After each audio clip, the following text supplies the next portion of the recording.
Cafezinho de prosa de hoje, eu recebo o secretário municipal de Planejamento e Gestão, Jorge Alberto Elahá. É uma velha figura conhecida aqui nossa e por quem a gente tem um carinho muito grande. Eu ouso dizer que é um dos nomes mais fortes dos secretários, entre os secretários do Mauro Nazif, se não o mais forte. Gosta de Chico Buarque de Holanda e foi isso que ele escolheu para que a gente possa recebê-lo. Roda a vinheta aí. Cafezinho de prosa. Oferecimento Supermercado Gonçalves. Barato todo dia. Nesse amor que eu nego tanto. Boa noite, Lara. Evito tanto, e que no entanto volta sempre a enfeitiçar. Diz uma coisa, Lara, se eu pedisse a você para escolher 50 músicas, quantas seriam de Chico Buarque? Todas. Todas? Todas as 50? Todas as 50. Você gosta mesmo, né? Eu sou chicólatra. Qual é a música do Chico que você mais gosta, se você se lembra dela aí? Eu sei que tem uma que você disse assim, foi a primeira música do Chico que eu ouvi e eu gostei. A primeira música do Chico que eu gostei foi Desalento. Devia ter meus 9 anos de idade. Desde ali eu comecei a ter uma predileção por ele, mas eu acho que a maior genialidade do Chico está na música Umas e Outras. Uma música que ele fez ainda com 20 e poucos anos de idade. Isso. Bem novinho. Bem novinho. Eu acho que era a primeira música, se eu não me engano é a primeira música. É uma coisa espetacular, Umas e Outras. Mar e Lua também é uma música que tem uma história por trás extraordinária e que você tem que ouvir 20 vezes para entender o que significa aquilo tudo. Tem uma música que eu achei muito interessante. A gente está comemorando há pouco tempo aqui a Revolução dos Cravos, né? Lá de Portugal. Uma das coisas, uma das páginas mais bonitas que Portugal já contou para o mundo. Foi o fim da Salazar. Da ditadura do Salazar e a Revolução dos Cravos foi uma coisa linda. E naquela época eu estava na Bahia e, olha aí, umas e outras aí para você. Se uma nunca tem sorriso, muito bonito. É pra melhor se reservar. Genialidade em cada verso. É verdade. E na época da Revolução dos Cravos, o Chico Buarque, a gente estava vivendo aquele momento difícil aqui no Brasil, e o Chico Buarque estava lançando uma música chamada Apesar de Você, Penny of You, que a primeira vez que eu ouvi a música foi com uma tradução em inglês, uma versão em inglês. Apesar de Você, que era a carta aberta ao presidente Garrafa Azul. Então, mas ele fez uma para a Revolução dos Cravos, que foi aquela, foi bonita a festa, pá, fiquei contente. E tinha uma música que não era da Revolução, mas que terminou naquele momento, foi a música emblemática da Revolução dos Cravos, que dizia: vieram tribos ciganas, saltimbancos sem ilha nem beira. Era uma espécie de fado com um toque rock, era muito bonito, foi um momento muito bonito realmente. As transformações sociais são muito bonitas. Isso dá pra gente voltar lá para trás e dizer assim, ainda tem esperança no mundo. Às vezes o mundo começa a fazer coisa muito bonita. Verdade. Elahá, ontem eu recebi aqui o Rubem Nascimento e você participou da reunião, 60 instituições estavam presentes, várias prefeituras, e eu achei muito interessante que a classe empresarial se debruçou sobre um problema e apontou diretrizes. Lógico que aquilo ali precisa ser trabalhado e muito bem trabalhado, mas eu acho que esse já foi o primeiro momento. Tem uma outra coisa também que eu acho que é muito importante e que eu posso dizer assim, eu separei aqui, aliás com o apoio do meu querido Chico Lemos, eu separei aquilo que é do lado o que é pró e aquilo que é contra. A favor nós temos a boa vontade dos empresários, a LDO, a LOAS, os debates que virão aí agora, as emendas parlamentares, que são lá de Brasília, e tudo isso pode ajudar na reconstrução de Porto Velho. Contra, a gente tem uma série de outras coisas que a gente vai falar daqui a pouco. Mas eu queria que você primeiro me falasse, eu vi você na hora que, no primeiro momento em que as coisas estavam muito difíceis, nós nos encontramos para o almoço aqui no shopping, e você falava o seguinte: olha, eu estou saindo daqui agora e é desse jeito que eu estou vivendo, em cima dentro de uma sala, para a gente correr atrás de fazer já o planejamento, o orçamento daquilo que vai ser necessário. É verdade.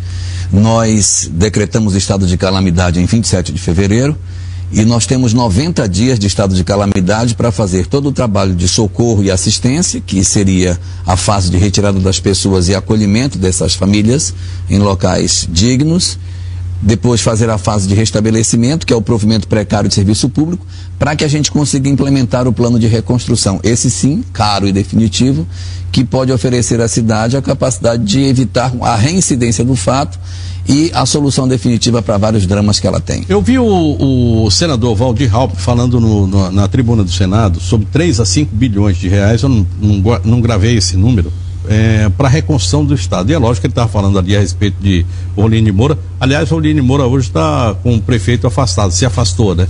O prefeito César Cassol. Falando a respeito da cidade de Guajará-Mirim, que sofreu muito mais, até por conta da dificuldade extrema que vive Guajará-Mirim já há muitos anos. A cidade de Nova Mamoré, que ficou isolada completamente. E a gente tem aí outras cidades. Mas aqui nós tivemos, além da beira do rio, aqui na nossa cidade, aqui na nossa capital, nós tivemos aí a devastação completa de algumas localidades, como a minha querida Nazaré, ou a minha querida São Carlos, que eu acho que sofreu mais do que todos nós. Sim, é verdade. Nós tivemos, de fato, um impacto significativo da enchente, não só em Porto Velho, mas em outros municípios também. Inclusive, por determinação do prefeito, pediu que esse final de semana eu vá a Guajará-Mirim para ajudar o prefeito lá, para ver se a gente consegue... O Dulce. Isso, para ver se a gente consegue trabalhar a questão do decreto de calamidade, porque o município ainda não conseguiu formalizar de maneira nítida os seus prejuízos. Com relação a prejuízo, você estava comentando de 2, 3 bilhões... Não, eu falei 3 a 5. 3 a 5 do lado do governo federal, né? Isso. O senador falou. Como a conta geral, né?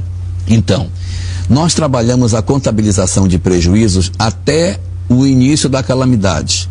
Porque para a decretação do estado de calamidade, isso não é uma questão subjetiva, ela é bem objetiva. Você tem que calcular quanto de prejuízo você teve, comparar isso com a receita corrente líquida e os danos, quantas pessoas morreram, ou quantas casas foram destruídas, ou quanto de poluição, quantos prédios, e aí isso forma uma conta, e se obedecerem certos critérios bastante objetivos, você tem o decreto de calamidade assegurado. Então, nós fomos trabalhar isso até a decretação do estado de calamidade. A partir do momento que a gente decretou o estado de calamidade, não adiantava mais ficar fazendo conta quanto se perdeu. Era hora de começar a trabalhar o que tem que ser feito para reconstruir. Não adianta ficar contabilizando, morreu tantas galinhas, quantos patos morreram? Não interessa mais. Agora interessa o seguinte: vamos reconstruir e qual é a metodologia que a gente vai utilizar para focar no processo de reerguimento da economia. Então, eu vou passar já para a fase do contra. Tudo isso aí, assim, está bem arrumado. Boa vontade dos empresários, LDO, LOA, debate. Eu estou olhando aqui para o lado porque eu estou pescando aqui, assim, estou fazendo a minha pescaria aqui. As emendas parlamentares lá de Brasília, as emendas de bancada, tudo isso deve acontecer. Mas o que é mesmo factível? Existem recursos para você fazer tudo isso? Esse recurso é federal, é estadual? Existe a possibilidade da gente receber ajuda externa? Existe a possibilidade de nós recebermos aqui, por exemplo, a destinação dos royalties das usinas, especificamente para carimbar isso para resolver esse assunto? E eu não estou falando aqui de ajuda da usina, não, estou falando dos royalties específicos. Certo, vamos lá. No processo de reconstrução, nós temos uma frente de iniciativas para serem trabalhadas. Aí o que nós fizemos? Nós dividimos a questão da reconstrução em 2 eixos básicos. Um eixo básico é o eixo social, que trata tudo que diz respeito a pessoas. E o segundo eixo é um eixo estrutural, que diz respeito a serviços públicos. Então, nesse eixo social, existem 4 câmaras específicas tratando de seus assuntos especificamente. Nós temos uma Câmara que trata das pessoas físicas em ambiente urbano. Pessoas físicas em ambiente urbano são bairros. Então, são todas as iniciativas com relação a bairros. E aí eu posso sintetizar essas iniciativas em 2 itens. Desocupação das APPs, ou seja, desocupação das áreas de risco para que não haja reincidência, e o oferecimento de unidades habitacionais para as famílias em condição de vulnerabilidade. Você me dá só um minutinho? Eu vou pedir à nossa produção para soltar aquelas imagens de uma desocupação que iria acontecer no domingo e que deu um quiprocó que não tem mais tamanho. E realmente me deixou meio preocupado, bastante preocupado. Aí nós temos aí, são essas imagens, e eu não sei se você assistiu a matéria, mas é o seguinte: nós estamos vendo aí assim a população irritadíssima. Nós tivemos aí imagens que são muito fortes e que me deixaram assim, porque quando envolve criança e quando envolve... Isso me lembra uma outra reportagem, lá muito tempo atrás, que alguém disse, olha, tá essa senhora aí, ela irritada, e a gente vai ver a imagem de um garotinho aí. Pô, essa imagem me matou. Essa imagem realmente é uma imagem muito forte. E eu sei, é claro que a gente sabe, que primeiro, essas pessoas não deveriam estar ali. Não havia por que estarem ali. Isso deveria ter sido feito há muito tempo atrás, há muito tempo antes. Não deveriam ter feito essas casas aí. Mas segundo, fizeram. Tem pessoas que têm aí uma tradição de moradia. E que dependem de tudo isso aí assim, elas vão ter que ter um outro olhar e vão ter que olhar a vida também de forma diferente para saírem daí.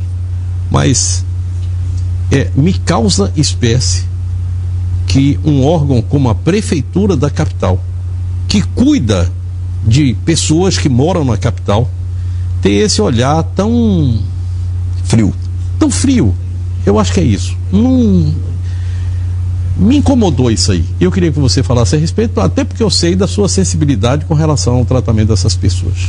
A orientação que o prefeito Mauro Nazif nos deu é o seguinte: que a demolição das casas só estivesse associado obrigatoriamente a uma sinalização de para onde é que efetivamente nós poderíamos ter a alocação das famílias que fossem afetadas com essa desocupação. Então nós temos hoje em Porto Velho uma coincidência muito feliz temporal, que é a enchente do Madeira de um lado e a conclusão da obra O Orgulho do Madeira, que é uma iniciativa do governo estadual. Então isso felizmente acontece no mesmo tempo. Esse empreendimento, o Orgulho do Madeira, é um empreendimento de 4.000 unidades habitacionais. 4.000, entregues 2.000 agora em julho e outras 2.000 fechando em dezembro. Então nós vamos ter aí num curto intervalo de tempo um oferecimento de uma quantidade significativa de unidades habitacionais para a população. Havia sido feito no mês de outubro uma chamada para que as pessoas se cadastrassem e tal. Nesse cadastramento que foi feito, 930 famílias que se cadastraram são as mesmas famílias que estão afetadas pela enchente. Felizmente. Então, nós já temos aí um sinalizador dessas famílias que poderão já ser ajustadas. 2.500 famílias foram afetadas e nós teríamos aí hoje a solução já de 1.000 famílias, né? Para a gente fazer uma conta de migué. Vou fazer essa conta melhor para você. Uhum. Nós temos então essas famílias aí. O governo do estado, sensibilizado com a questão da calamidade, fez o seguinte: embora tenha fechado o prazo, obedecendo à legislação, eu vou abrir de novo para cadastramento das famílias que foram afetadas e que tinham casa e que perderam. Perfeito. Abriu de novo. Outras famílias se inseriram. Então nós temos um outro conjunto que... Porque eu tinha minha casinha, nem fui lá, puxa, perdi a chance. Não. Essas famílias poderão ser reinseridas nesse processo a partir do levantamento das famílias que foram atingidas pela enchente. Então nós temos aí a chance de atender uma boa parte. Coincidentemente... O que você chama de uma boa parte? Porque não é, ali não vai ser todo mundo. Uhum. Então uma boa parte fica ali. Eu tenho um segundo empreendimento que pode nos ajudar. A prefeitura, assim como o governo do estado tem o Orgulho do Madeira, a prefeitura tem agora em construção um outro empreendimento chamado Casa Alta. Esse empreendimento vão ser 2.376 unidades.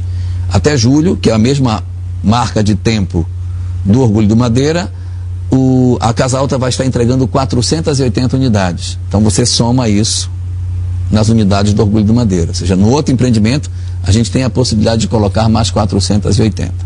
O DENIT está fechando as 168 casas que ele está construindo na margem esquerda para que retire as famílias que estavam na cabeceira da ponte, que são também famílias afetadas. Perfeito. Então subtrai 168. De novo a sorte nos ajudando na hora certa. Uhum. Então você vai somar 168 mais 480 mais 900, então vamos colocar 1.000. Uhum. Para fazer uma conta redonda. 1.600, 1.700 famílias. Isso, muito bem. E quando você fala de 2.500 famílias atingidas, você está inserindo os distritos. Perfeito. Agora, então os distritos não estão aí. Aí tem solução para lá. Vamos lá para ver o que é que o nosso internauta fala a respeito da nossa enquete de hoje. A gente perguntou sobre a eleição antecipada da mesa diretora da Câmara de Vereadores, quando a cidade está cheia de problemas para serem resolvidos. Vamos ver o que é que o pessoal fala? Meu amigo...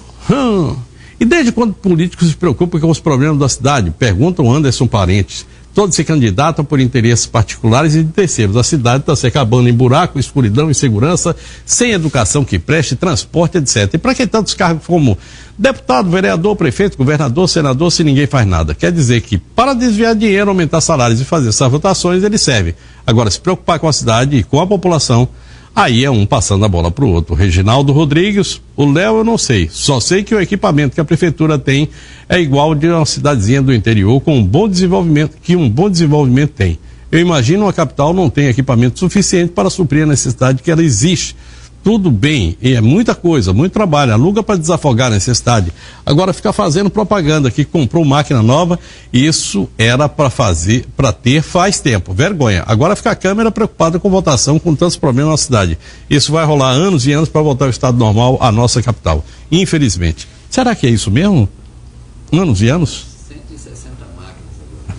Mas será que vão, quantos anos para resolver os problemas? Não, pensa. 20. Eu vou dar 20 anos. 20. Eu gosto do Larrar porque o Elarrar não tem esse negócio não. Você pergunta, ele responde. Francisco Sarmento, Léo, isso já é uma vergonha. Eles não estão preocupados com a nossa cidade nem com a população, e sim preocupados com o bolso dele. Dorca Santana, esse bando de vagabundos só quer encher o bolso e o povo que se dane. Antônio Mourão, Ministério Público investigue que aí tem. Jéssica Alves, até parece que ele se preocupa com algo, né, Léo? Porto Velho está acabado. Tenho vergonha quando minha família vem me ver aqui, porque realmente é uma vergonha. Prefeito, governador e senador são todos da mesma laje, só querem saber do bolso. Minha rua aqui no Nova Esperança está toda cheia de buracos, daqui uns dias desaba. Bando de interesseiros, Alda Carvalho da Costa, eles não estão preocupados com a cidade, eles querem dinheiro no bolso. Nicandro Campos, eu acho que se confirmar isso aí é que você está pensando, o povo tem que apelar. Porque fazer manifestação já provou sua ineficiência. O povo faz barulho e depois de um tempinho tudo volta a ser como antes. Eu acredito seriamente que um dia isso vai acabar. E vai acabar mal, mas não tem outro jeito. Aproveito para mandar um abraço e meus mais sinceros elogios ao mestre Larrar. Arley Lima, simplesmente podemos ver o quão eles mostram a preocupação deles com o atual problema que a cidade passa, bem como podemos ver que o interesse deles, como todos os outros, interesses relevantes à população de modo geral. Mas é exatamente o que você deixou nas entrelinhas, Léo. O interesse maior dessa eleição precoce está totalmente ligada às próximas eleições de outubro. Jeane de Souza, nada mais nos surpreende. Silvanildo Martins diz, alguém ganhou algo em troca e não foi o povo. Vai que sim. Ontem nós tivemos aqui a matéria da Cemusa e eu vou fazer questão, nós separamos essa matéria para que você veja aqui conosco. Hoje nós temos mais uma continuação, mas tem alguma coisa que me preocupa. A Cemusa ainda não se pronunciou sobre as denúncias das irregularidades nas UPAs da capital. A assessoria do secretário, Domingos Sávio, chegou a agendar a entrevista com a nossa reportagem, mas ele não compareceu para a gravação. Entendo, nem sempre você consegue, principalmente nesse momento que a cidade vive. É perfeitamente entendido. Mas eu não sei. Depois de algo como aquele que a gente mostrou aqui, que pode estar certo ou pode estar errado, eu não tenho por que não acreditar que esteja. Ninguém vai inventar uma história daquela. Eu acho que faltou a comunicação incisiva dizendo é mentira ou então é verdade, nós vamos resolver esse assunto. Eu não sei. Quando alguma coisa muito grave acontece, eu gosto quando a indignação toma conta na resposta. E é o que a gente não viu até agora. Roda a matéria aí. Até o momento, ninguém se pronunciou sobre as denúncias feitas em relação a irregularidades nas UPAs de Porto Velho.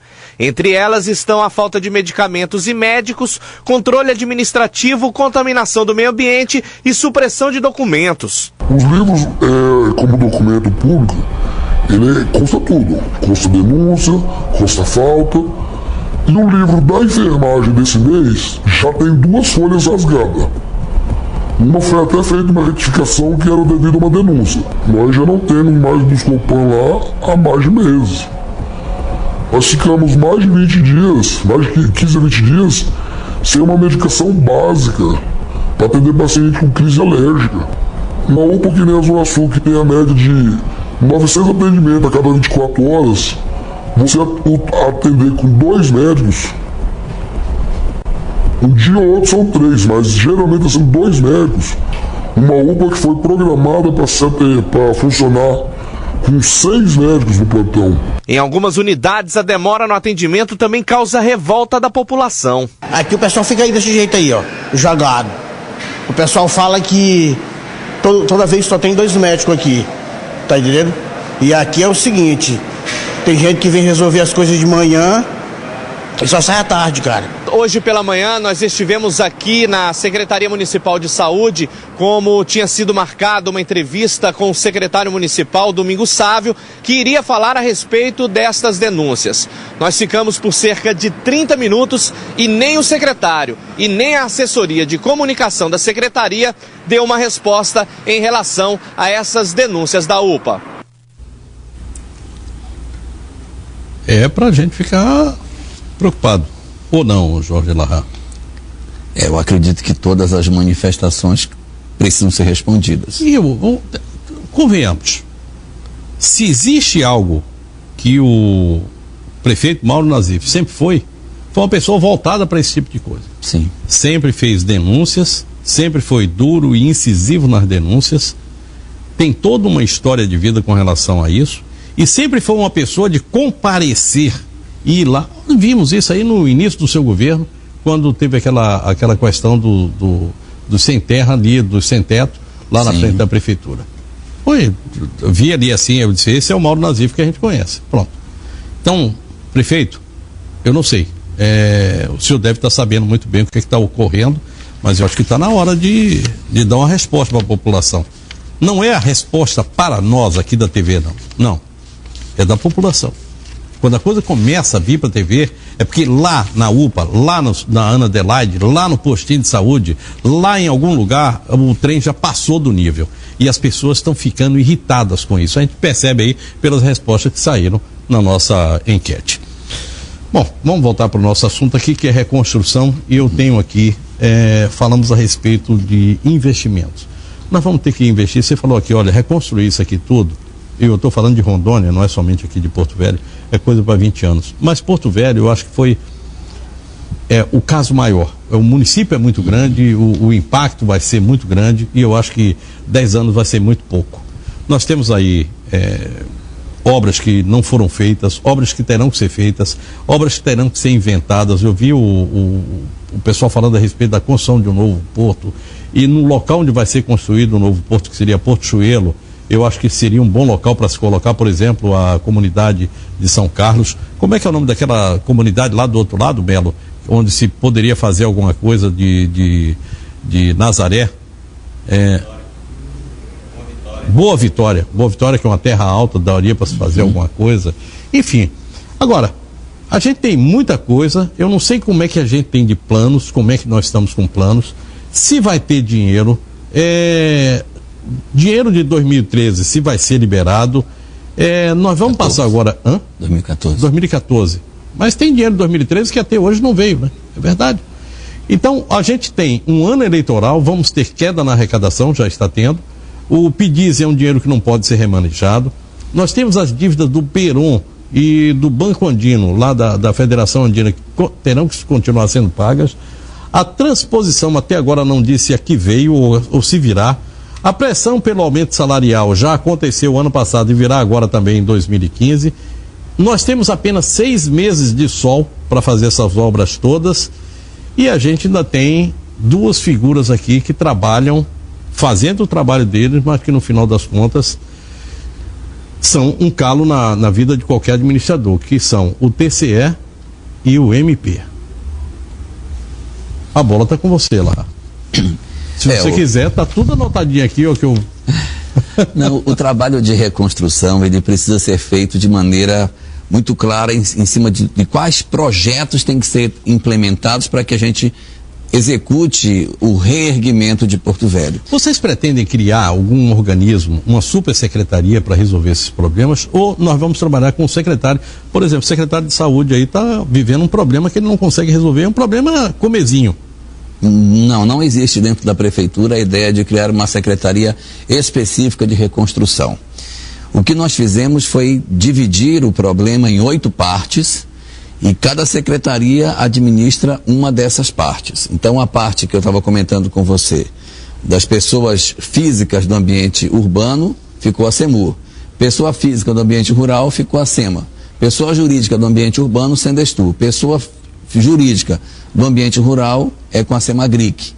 Aí, educação, saúde, nitidamente é saúde e educação, outros serviços é Sendestur também, e infraestrutura sempre CEMOB. E a SEMPLA fazendo a costura entre essas secretarias de um lado e as SEMAS do outro, que é a Secretaria de Ação Social. Então é mais ou menos esse o cenário que a gente... Mas você é um supersecretário, Elahá? Não, estou lhe fazendo essa pergunta porque as pessoas precisam entender como é que está essa estrutura da prefeitura. Essa é uma atribuição precípua da Secretaria de Planejamento. Se ela é uma Secretaria de Planejamento, a função básica dela é garantir o orçamento, que é o curto prazo, e o planejamento, que é o mais longo prazo. Então a gente tem procurado alternativas para resolver as questões. Nós estávamos falando sobre a questão dos bairros e o que pode ser buscado. Ainda na questão dos bairros, nós estamos trabalhando para ver se a gente consegue a obtenção de uma área ali da União, para que ali seja construído um outro empreendimento também na questão de calamidade pública. E aí, respondendo um pouco das suas dúvidas, existe no Ministério da Integração verbas específicas para a calamidade pública. Nós poderíamos sim tentar a implantação de um programa habitacional vocacionado especificamente para a calamidade, do tipo, não tem, digamos, Orgulho do Madeira, não tem nada, e a gente teve uma calamidade, o Ministério da Integração vem e implanta unidades. São semelhantes à Minha Casa Minha Vida, mesmo padrão, só que você não paga, Minha Casa Minha Vida você paga de 25 a 80 reais por mês, e esse seria um empreendimento que não teria paga pelos moradores. E existe um outro programa do governo federal que também pode ser acionado, que é o PNHR, que é o Programa Nacional de Habitação Rural, que é a construção de unidades habitacionais rurais para produtores. Mas será que a gente consegue esse dinheiro? A decretação de calamidade, ela abre essas portas, assim como abre portas para financiamento a juros mais baixos, a postergação de dívidas. O BNDES faz uma flexibilização na sua forma de contratação. Então existem algumas vantagens para as empresas. Para a questão dos agricultores, a gente está trabalhando na questão de agrovilas, verificando a forma de nós oferecermos grupamentos de unidades habitacionais na maneira da agrovila, e os distritos serem atendidos também por essas unidades rurais. A respeito daquelas casas que eu lhe falei aqui, do quilômetro 3,5 da Amazonas, sim. Que elas estão, existe um impedimento de ordem legal para que se faça alguma coisa. Nós vamos conseguir ultrapassar esses impedimentos e resolver esse assunto e entregar essas casas? Que eu acho que seria o ideal. Mas elas estão ainda numa fase muito verde para entrega, porque essas famílias precisam dessas residências agora. Não dá para esperar 1 ano e meio, 2 para entregar essas residências. Então, nós temos ali o Cunhão 1 e 2, que fica aqui na Caúla, que foi construído em terreno de terceiros. A prefeitura da gestão passada implantou o empreendimento dentro de uma área que era do CRAC, Clube Recreativo Atlético Cearense. O clube entrou na justiça e ganhou. Ele ganhou a causa, a prefeitura não pode mais continuar a obra, e ele ainda pediu como indenização a obra. E o juiz deu. E a prefeitura não pode, por uma razão social, desafetar essa área e determinar que ali seja construída, enfim, pagar alguma coisa? O estado de calamidade abre um precedente com relação a isso, em que o município tem determinados poderes para estabelecer a posse de alguma propriedade privada, mas é só no uso, no período da calamidade. O estado de calamidade também prevê que você pode retirar as pessoas, desafetar pessoas, retirar de algum lugar, como ia acontecendo ali agora na Baixa da União e no Triângulo, independentemente de ordem judicial? Na verdade, a desocupação das APPs poderiam acontecer a qualquer momento, porque é proibida a ocupação da APP. O que a prefeitura fez foi aproveitar que aquelas famílias estão em abrigo e que elas não poderão voltar para que a gente desocupasse a APP. O trabalho da prefeitura começou a ser feito e as famílias saíram dos abrigos e foram para lá. Aí quando elas chegaram não teve mais condições de fazer. Como é que vai ser resolvida a questão das pessoas que estão em escolas, tanto estaduais quanto municipais, e em relação àquele abrigo provisório lá no Parque dos Tanques? Eu quero só fechar um pouquinho essa questão da desocupação. Hoje à tarde nós fechamos um documento, Ministério Público Estadual, Ministério Público Federal, Defensoria Pública Estadual e Prefeitura, regrando como nós podemos fazer o tratamento da desocupação dessas áreas, considerando, de um lado, a necessidade da lei que nos obriga a desocupar as APPs e a lei do outro lado que dá às pessoas o direito à moradia. Então, é o equilíbrio. Primeiro da Constituição. O equilíbrio entre esses dois pratos da balança. Da Constituição, perdão. Aí Nós passamos hoje, durante a tarde, costurando um documento. Amanhã ele vai ser assinado pelos vários participantes da reunião, que vai regrar essa forma de maneira que a prefeitura vai ter um regramento que, se ela desobedecer, ela será acionada pelo MP, pela Defensoria, pelo MPF, por todo mundo. E, ao mesmo tempo, vai permitir com que ela, em cima desse fio de navalha, consiga fazer a desocupação. Por quê?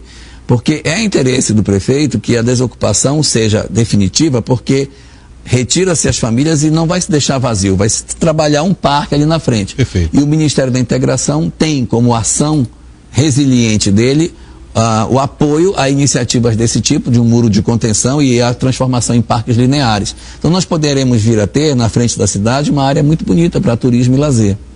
Nós teremos aí um problema agora esse ano, que é o seguinte: o prefeito está apoiando a candidatura em nível nacional para presidente do Eduardo Campos, que é do PSB, que é um rival da Dilma Rousseff. Certo. A gente entende que isso aí vai ocorrer num determinado momento. Isso é uma preocupação extra que a gente tem. Eu queria lhe perguntar, em 30 segundos, você vai ter que me responder como é que fica aquela questão lá do nosso parque de exposição. 30 segundos mesmo, me perdoe. Ok. Parque de exposição. As famílias que estão nas escolas, nós estamos transferindo parte dela para outras escolas que estão em obras, que não vai afetar o ano letivo, para ir desocupando. E à medida que algumas dessas famílias puderem retornar às suas casas que não estão na condição de área de risco, nós poderemos ir desocupando aquele empreendimento e ir trazendo outros para desafetar as escolas. A prefeitura não tem equipamentos nem pessoal suficiente para fazer desinfecção dessas casas que foram afetadas. Vocês pretendem contratar empresas para fazer isso, terceirizar esse serviço? Não está prevista a contratação. O que está previsto é um chamamento, e isso é previsto na legislação pelo Fundo Nacional de Saúde, que outros municípios, pela calamidade, vêm. Nós estamos convocando, são 42, estão vindo de vários municípios para fazer uma força-tarefa aqui. Isso é um processo de apoio mútuo. Isso. Então eles vêm para cá, a gente paga a diária, eles vêm, executam e retornam para suas bases. Mas não vai ser feita contratação de pessoal, é assim que funciona. Elahá, a gente está encerrando o programa hoje de uma forma até diferente. O pessoal me pediu para tocar uma música aí, The Doors. Foi a última informação que eu vi ali. Então, por favor, se vocês tiverem... Edson do Caladinho. Obrigado, viu, Edson? A oportunidade que a gente tem aí de ouvir o nosso querido The Doors. Mas eu tô torcendo, mas é muito, não é pouca coisa não, é com muita esperança, para que a gente tenha a oportunidade, e essa é uma oportunidade de ouro, de resolver os problemas da cidade a partir de uma tragédia como essa que a gente está passando.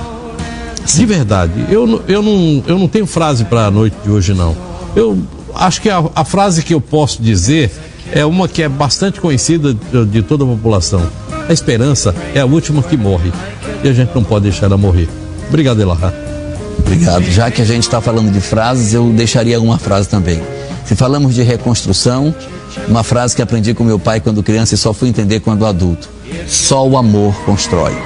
E nós só poderemos reconstruir Porto Velho se nós amarmos a cidade e tivermos a esperança de que aqui pode ser um local bom, não só para nós, para os nossos filhos e nossos netos também. Um grande abraço, muitíssimo obrigado. Foi um prazer ter estado com vocês aqui. O Tempo Real está chegando ao final e eu quero convidá-lo para que amanhã, às 10:50 da manhã, você se ligue aqui no Jornalismo Verdade da TV Candelária. O programa Novo Dia vai deixar você atualizado com tudo. E amanhã, Jorge Braga é o meu convidado para o programa e nós vamos falar de novo sobre reconstrução. Eu acho que a hora é essa. Beleza? Tá certo. Uma boa noite, Léo. Boa noite. Bons sonos, bons sonhos, fiquem com Deus e até amanhã então, se Deus quiser. Tchau, tchau.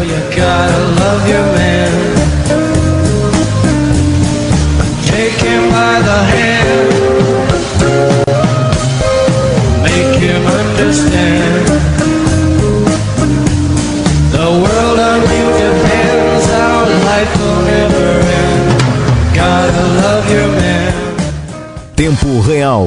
Oferecimento Romanel. Você é a joia. Romanel, o seu complemento.